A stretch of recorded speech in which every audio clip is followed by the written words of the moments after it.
दोस्तों आज की वीडियो में मैं आपको बताऊंगी जो ये पारिजात जिसको हार सिंगार भी कहा जाता है उसके बीज आप कैसे कलेक्ट कर सकते हैं किसी भी पौधे से।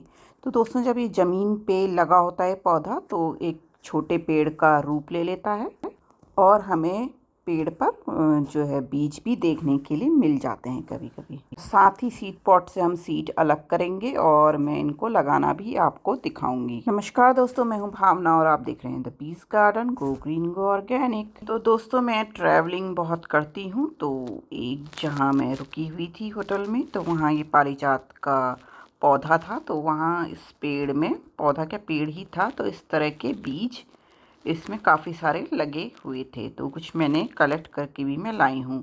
तो दोस्तों पहले ये बीज जब फूल झड़ जाते हैं तो इस तरह के हरे हरे सूखे रहते हैं और ये बाद में ऐसे ब्राउन कलर के हो जाते हैं। तो ये सीड पॉड हैं जो ये ग्रीन कलर के, और फिर जब ब्राउन बन जाते हैं तो ये सीड पॉड्स होते हैं। तो सीड पॉड ये होता है, वो होता है जो जिसके अंदर सीड पाया जाता है। तो कुछ सीड मैं वहाँ से कलेक्ट करके भी लाई हूँ अपने साथ। तो जो ज़मीन में लगे रहते हैं उनमें बीज बनते हैं, जो गमलों में लगाते हैं हम पारिजात में उनमें सीड बनने के चांसेस कम होते हैं। तो इस तरह के ब्राउन कलर के सीड्स हमें पारिजात के, जिसको हार सिंगार भी कहा जाता है, उनमें देखने के लिए मिलते हैं। तो काफ़ी सारे जो है सीड पॉट इसमें लगे हुए हैं, कुछ हरे और कुछ ब्राउन कलर के। तो ये जब झड़ जाते हैं तो इसके फूल सुबह झड़ ही जाते हैं, रात में इसके फूल खिलते हैं और सुबह सब ज़मीन पर झड़ जाते हैं। तो जब झड़ने के बाद ये ग्रीन पॉट्स में तब्दील हो जाते हैं और फिर धीरे धीरे ब्राउन हो जाते हैं।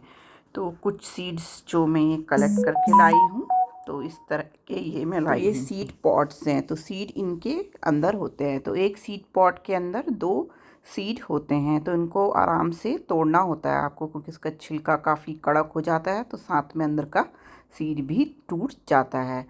तो काफ़ी मशक्क़त करनी पड़ी मुझे इससे सीड निकालने के लिए। तो इस तरह का ये सीड है, और कुछ तो मेरे ख़राब भी हो गए हैं। ये मैंने पहले ज़्यादा तेज़ से तोड़ दिए तो ये कुछ टूट भी गए हैं। तो इस तरह के बिल्कुल आराम से आपको इसके सीड्स निकालने हैं। तो एक बार मैं दिखाती हूँ, इसको बिल्कुल हल्के हाथों से आपको करना है, क्योंकि इसका सीड पॉड बहुत ही कड़क हो जाता है जब ये ब्राउन हो जाता है। तो ऊपर से आप पहले इसको हल्का सा अपने नेल से हल्का सा इसमें जगह बनाइए और धीरे धीरे इस पॉट को आप खोलें। तो इस तरह के सीड पॉट निकलेंगे। तो 2 निकलते हैं, एक उसमें, एक सीड पॉट में आपको 2 सीड मिलेंगे। तो इसको आप लगा सकते हैं अभी, जैसे फरवरी मार्च में आप इसके सीड लगा सकते हैं अभी। तो किसी जो हम वेल ड्रेनिंग सॉइल में आप इसको लगा लीजिए, तो कुछ ही 1 हफ्ते में इसकी जर्मिनेशन स्टार्ट हो जाती है। बस इसमें नमी बनाए रखनी है। पारिजात फुल सन का पौधा होता है, तो इसको धूप वाली जगह में ही लगाना होता है। और इसके लिए एक बहुत ही बड़ा गमला लें, जितना बड़ा हो सके गमला उतना ही लेना चाहिए, क्योंकि एक छोटा पेड़ के समान ही ये एक पौधा होता है। तो शुभ पौधे को आप भी अपने घर में बीजों से लगाइए। बीज कलेक्ट करिए, आपको कहीं से मिलते हैं, और अपने घर में लगाइए।